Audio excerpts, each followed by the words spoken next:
Aksharayan women writers foundation ఆధ్వర్యంలో హైదరాబాద్లోని రాష్ట్రపతి నిలయంలో ఘనంగా మహిళా బహుభాషా కవి సమ్మేళనం నిర్వహించబడింది.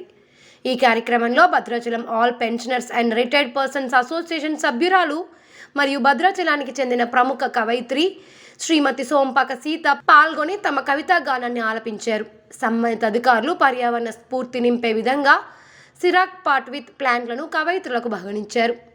పూర్తి క్రమశిక్షణాయుతంగా నిర్వహించబడుతూ రాష్ట్రపతి నిలయాన్ని సందర్శింపజేయడంతో ఇది ఆహుతులను ఎంతగానో ఆనందపరిచింది.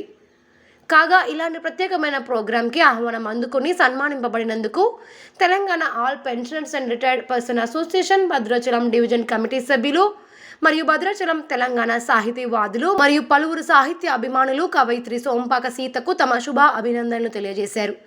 శుభాభినందనలు తెలియజేసిన వారిలో all pensioners association Bhadrachalam division అధ్యక్షులు బంధు వెంకటేశ్వరరావు, ప్రధాన కార్యదర్శి కేఎస్ఎల్వి ప్రసాద్, జిల్లా అధ్యక్షులు చల్లగుల్ల నాగేశ్వరరావు, కోశాధికారి డి కృష్ణమూర్తి, ఉపాధ్యక్షులు ఎస్ రాజుబాబు, టి శివప్రసాద్, నాయకులు టివి చెలం, బీజేఎల్పి దాస్, వై మంగయ్య, పలువురు పెన్షనర్లు ఉన్నారు.